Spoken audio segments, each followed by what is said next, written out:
بسم الله الرحمن الرحيم.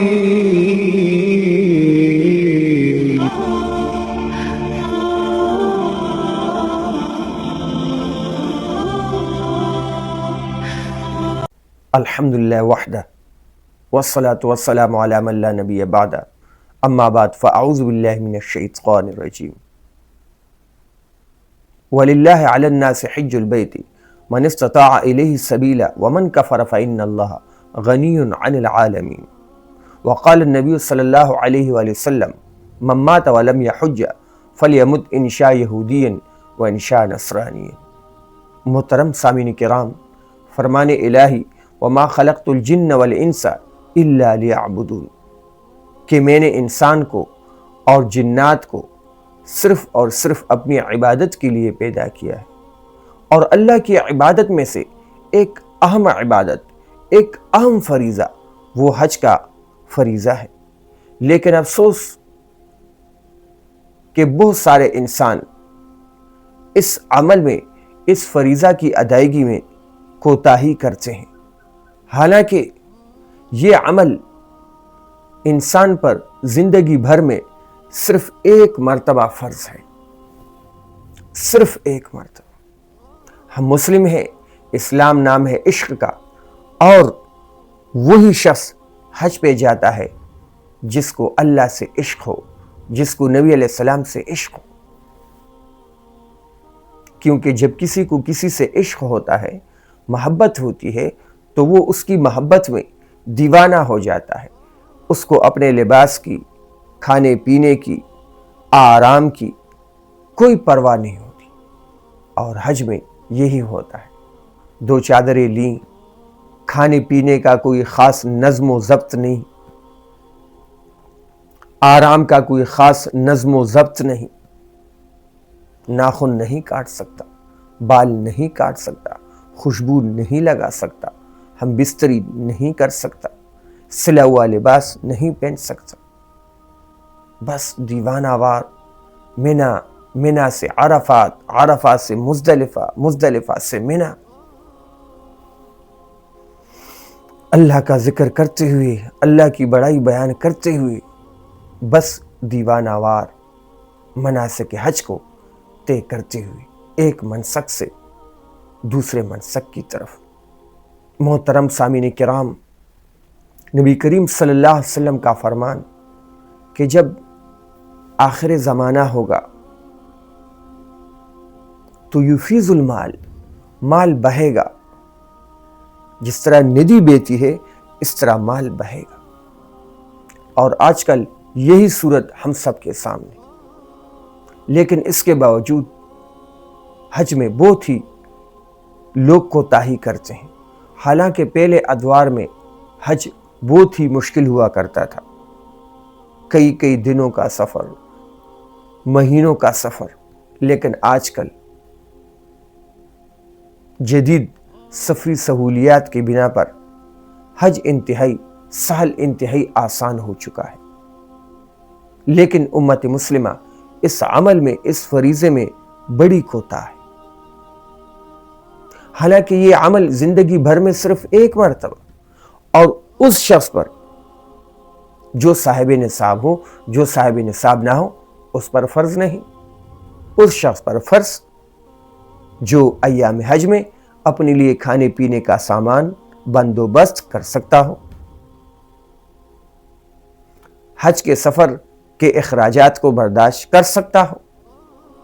جس کے پاس اتنی وسعت نہیں اس پر کوئی سختی نہیں. لیکن اس کے باوجود بھی امت مسلمہ انتہائی کوتاہ.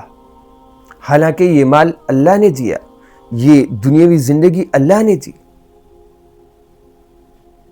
اس کا ہمیں حساب و کتاب دینا پڑے گا. تو اللہ کی دی ہوئی عطا کو جب ہم اپنی نفس پرستی اور عیاشیوں اور دنیا کے بڑھانے میں خرچ کرتے ہیں، یا اس کو بخل کی بنیاد پر جمع کرتے رہتے ہیں، اور اپنے لیے محشر کے دن کے حساب کو انتہائی مشکل بناتے جاتے ہیں، تو اگر اسی مال سے ہم نے حج کیا تو کیا ہمارے مال میں کوئی کمی آ جائے گی؟ حج تو ایسا مبارک عمل ہے کہ فرمایا کہ حج کی طرف جاتے ہوئے جس شخص کی وفات ہوئی، محشر کے دن تک اس کے حج کا اجر لکھتا جائے گا۔ یہ مر گیا لیکن یہ حج کی طرف جاتے ہوئے مرا، اس لیے محشر کے دن تک اس کے لیے حج کا اجر لکھتا جائے گا۔ اور فرمایا جو وہاں جا کے مرے تو محشر کے دن اس سے کوئی حساب نہ لیا جائے گا اور اس کو اعزاز و اکرام کے ساتھ جنت میں داخل کیا جائے گا۔ کس قدر اعزاز، کس قدر اکرام! اور بعض گناہ ایسے ہوتے ہیں فرمایا جو عرفہ کے علاوہ کسی اور دن معاف نہیں ہوتے، وہ عرفہ ہی کے دن کو معاف ہوتے۔ فرمایا گناہوں میں سے ایک بڑا گناہ یہ ہے کہ شخص عرفہ کے دن یہ سوچ لے کہ میرا گناہ معاف نہ ہوگا، میرے گناہ معاف نہ ہوں گے۔ اور شیطان کے لیے کہ جس دن اس کو سب سے ذلیل پایا جائے وہ عرفہ کا دن ہے، کیونکہ اس دن اللہ کی رحمت کا بہت ہی نزول ہوتا ہے، بہت ہی بڑے بڑے گناہ لوگوں کے معاف ہوتے ہیں اور یہ چیزیں شیطان پر منکشف ہوتی ہیں، لہٰذا وہ انتہائی رسوا ہوتا ہے، انتہائی ذلیل ہوتا ہے اور روتا ہے، روتا ہے۔ تو ایسے اعزاز والے دن کو، مغفرت والے دن کو ہم کیسے ٹھکرائیں؟ فرمایا روزانہ حرم شریف میں 120 رحمتوں کا نزول ہوتا ہے، اس میں سے 60 رحمتیں اس شخص کے حق میں ہیں جو طواف کرتا رہتا ہے، 40 اس کو نصیب ہوتی ہیں جو وہاں نماز پڑھتا رہتا ہے، 20 اس کو نصیب ہوتی ہیں جو خانہ کعبہ کو دیکھتا رہتا ہے۔ صرف خانہ کعبہ کو دیکھنا یہ بھی اللہ کی رحمت کی نزول کا سبب ہے۔ تو ایسے مقام ہم کیسے نہ جائیں؟ ہم کیوں نہ جائیں؟ حرم شریف میں ایک نماز 1 لاکھ پر، ایک نماز پڑھی اجر 1 لاکھ نمازوں کا ملا۔ مسجد نبوی میں ایک نماز پڑھی اجر 50,000 نمازوں کا ملا۔ مسجد نبوی میں 40 نمازیں پڑھی جہنم سے برات، نفاق سے برات۔ کس قدر اعزاز، لیکن اس کے باوجود کس قدر کوتاہی امت کی جو ہے اس انتہائی اہم فریضہ میں۔ حاجی اللہ کو کتنے محبوب! فرمایا جو حج کے لیے جائے اور سواری پر سوار ہو کے جائے تو فرشتے اس سے مصافحہ کرتے ہیں، اس سے ہاتھ میں لاتے ہیں، اور جو پیدل حج کو جائے فرشتے اس سے معانقہ کرتے ہیں، مصادرہ کرتے ہیں، اس سے گلے ملتے ہیں۔ سفر کرنے والے حاجیوں کے ساتھ فرشتے جو ہے وہ مصافحہ کرتے ہیں، معانقہ کرتے ہیں۔ فرمایا جو حج کے لیے سواری پر سوار ہو کے جائے تو اس کو ایک کے قدم پر 70 نیکیاں، اور جو پیدل جائے اس کے لیے ایک کے قدم پر 700 نیکیاں۔ 700، ایک قدم پر 700۔ حج کے دن نیکیوں کے کمانے کے دن ہیں۔ اور فرمایا یہ حاجی اللہ کے مہمان ہیں، یہ اللہ سے جو دعا مانگے وہ قبول ہو، مغفرت مانگے مغفرت دی جائے گی، کسی کی سفارش کریں سفارش قبول کی جائے گی۔ اور حاجی محشر کے دن اپنے رشتہ داروں میں سے 400 افراد کی سفارش کرے گا، 400 افراد کے حق میں اس کی سفارش قبول کی جائے گی، 1 نہیں 2 نہیں 400۔ لہذا حاجی جو ہے وہ اپنے رشتہ داروں کے لیے محشر کے دن ایک عظیم تحفہ اور معاون کے طور پر ثابت ہوگا۔ یہ اس حاجی کے لیے کس قدر اعزاز ہوگا۔ اور فرمایا کہ جب حاجی حج سے آئے تو گھر میں داخل ہونے سے پہلے اس کو سلام کرو، اس سے مصافحہ کرو، اس سے دعا کی درخواست کرو، اس کی دعائیں قبول ہوتی ہیں۔ کیونکہ حاجی کے گناہ حج کی برکت سے معاف ہو گئے۔ فرمایا حج کی برکت سے انسان کے گناہ اس طرح معاف ہوتے ہیں جس طرح کہ وہ ابھی اپنی ماں کے پیٹ سے جو ہے وہ پیدا ہوا، ابھی جنا۔ حج و عمرہ فرمایا گناہ کو اس طرح دھوتے ہیں جس طرح بھٹی لوہے سے زنگ کو اتار دیتی ہے۔ جس طرح لوہا کو لوہے کی بھٹی میں ڈالنے سے اس پر کوئی زنگ باقی نہیں رہتا، اسی طرح ایک انسان جب حلال مال سے حج و عمرہ کرے تو اس پر کوئی گناہ باقی نہیں رہتا۔ لہذا ہمیں چاہیے کہ اپنے مال کو 100% حلال بنائیں، کسی کا حق نہ کھائیں، کسی کا حق نہ دبائیں، جھوٹ کی بنیاد پر مال نہ کمائیں، ملاوٹ نہ کریں۔ اگر ہم نے حج ایسے مال پر کیا جو سود کی بنیاد پر ہے، جو حرام کی بنیاد پر ہے، تو فرمایا ایسا حاجی جب کہتا ہے اللہم لبیک،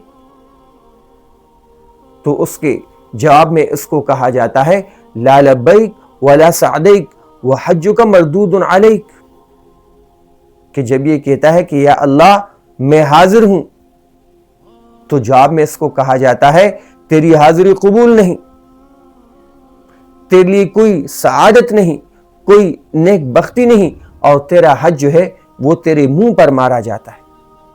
لہذا ایسا حاجی جو حرام مال کی بنیاد پر حج کرتا ہے، محشر کے دن اس کے لیے کوئی اجر نہیں، اس کے لیے حج میں کوئی سعادت نہیں، چاہیے کتنے حج اور عمرے نہ کریں۔ لہذا اپنے مالوں کو پاک و صاف بنائیں، اپنے مالوں میں حرام کی آمیزش کبھی بھی نہ آنے دیں، اور حج کے لیے جائیں، حج کے فریضہ سے کبھی بھی پیچھے نہ رہیں۔ فرمایا جس شخص کو کوئی سخت مجبوری یا ظالم بادشاہ یا روکنے والا مرض حج سے نہ روکے اور وہ بغیر حج کے مرے، تو وہ یہودی ہو کر مرے یا نصرانی ہو کر مرے، اللہ کو اس کی کوئی پرواہ نہیں۔ آج کل حج کے لیے کوئی رکاوٹ نہیں، یہ کاروباری مجبوری جس کو ہم نے بڑا سبب بنایا ہوا ہوتا ہے، یہ کوئی مجبوری نہیں، اسی میں تو آزمائش ہے، یہی تو فتنہ ہے، یہی چیز تو آپ کو جہنم میں لے جائے گی، اسی چیز میں تو آپ کو جانچا جا رہا ہے۔ اور اتنی واضح اور ظاہر احادیث کے بعد بھی ہم جو ہے حج کے فریضہ میں کوتاہ ہیں، کہتے ہیں جب بوڑھے ہو جائیں گے پھر حج کریں گے۔ آپ بوڑھے ہوں گے یا نہیں یہ تو اللہ کو پتہ ہے، موت تو کسی وقت بھی آ سکتی ہے، کتنے جوان آئے دن مرتے ہیں، ذرا غور کریں، سوچیں۔ اور بڑھاپا آ گیا اور اس وقت حج کے لیے جا رہے ہیں، آپ حج کے مناسک کو، اعمال کو کیسے ادا کریں گے؟ کیسے اب اللہ سے وہاں دعا مانگیں گے؟ کیسے حج کے فرائض کو احسن طریقے سے آپ ادا کریں گے؟ آپ کو تو کوئی علم ہی نہ ہوگا، دوسرے آپ کو طواف کرائیں گے، دوسرے آپ کو صفا مروہ کی سعی کرائیں گے، تو اس نیم دیوانگی کے، نیم مدہوشی کی صورت میں جب آپ حج کریں گے تو بھلا آپ کیا پائیں گے؟ عبادات تو جوانی کی ہیں، حج تو جوانی کا ہے، وہ تو عشق کا مظہر ہے کہ آپ احسن طریقے سے دیوانگی کے ساتھ اللہ کی عبادات کی طرف متوجہ ہوں۔ اور خواتین اس بات کا خصوصی خیال رکھیں کہ اگر وہ حج پہ جائیں یا عمرہ پر جائیں، اپنے محرم کے ساتھ جائیں، نامحرموں کے ساتھ حج و عمرہ پر جانے کی اجازت نہیں۔ لا یخلون رجل بامرأۃ ولا تسافرن امرأۃ الا ومعها محرم۔ فرمایا نبی کریم صلی اللہ علیہ وسلم نے کہ ایک شخص دوسری عورت کے ساتھ، نامحرم عورت کے ساتھ خلوت نہیں کرے گا، اس کے ساتھ تنہائی اختیار نہیں کرے گا، اور عورت جب بھی سفر کرے گی تو اس کے ساتھ محرم کا ہونا ضروری ہے۔ لہٰذا میرے محترم بزرگوں دوستوں، ہمت سے کام لیں اور اپنے آپ کو بڑی پکڑ سے محفوظ کریں اور بڑی سعادت کی طرف ہم بڑھیں۔ لَأَقْعُدَنَّ لَهُمْ صِرَاطَكَ الْمُسْتَقِيمَ۔ ہاں، شیطان جو ہے وہ حاجیوں کے راستے میں بیٹھا ہے، حاجیوں کو حج سے منع کر رہا ہے، اس لیے کہ اس کو پتہ ہے کہ ان کے گناہوں کا صفایا ہو جائے گا، ان کے گناہ معاف ہو جائیں گے۔ لہٰذا کبھی بھی ہم ایسا کام نہ کریں کہ جس کی بنیاد پر ہم ہلاکت میں ہوں اور شیطان خوش ہو جائے، اور وہ یہ کام ہے کہ ہم باوجود صاحب مال کے، صاحب استطاعت کے جو ہے حج کو نہ جائیں۔ ہم ایسی جگہ جانے سے پیچھے کیوں رہیں جہاں پر اللہ کی رحمتوں کا نزول ہوتا ہے، جہاں پر قرآن کریم کا نزول ہوا، جہاں پر نبی کریم صلی اللہ علیہ وسلم کے مبارک قدم جو ہے وہ جمے۔ دنیا کے سب سے عظیم انسان جس دھرتی پر، جس زمین پر پیدا ہوئے، ہم جو ہے اس کی زیارت سے کیسے پیچھے رہیں؟ ایسی شخصیت جو پورے عالم کے لیے جو ہے ہدایت کا ذریعہ ہے، چاہے وہ مسلم ہو چاہے غیر مسلم۔